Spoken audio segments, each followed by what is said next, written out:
ભાઈ વિમલે અમને કીધું જય જવાન જય કિસાન. એલા કાકા વિમલ તું ક્યાં જીવસ ઈ તો નક્કી કરા. મોદી યુગમાં જીવસ? આ તો કોંગ્રેસનું સૂત્ર હતું.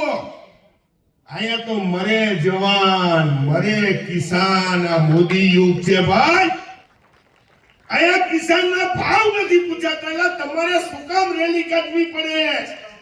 શું કામ જન આક્રોશ આંદોલન કરવું પડે? કોઈ દી વિચાર્યું? તમે ખેડૂત મટી જાવ છો.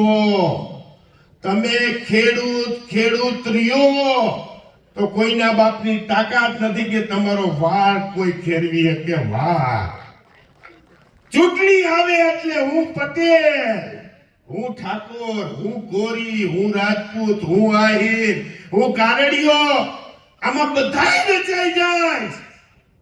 એટલે આપણા પગ ઉપર કુવાડા મારી મારીને ખેડૂતની વાત કરે એવો એકે નેતા ગાંધીનગર જવા ન દીધો.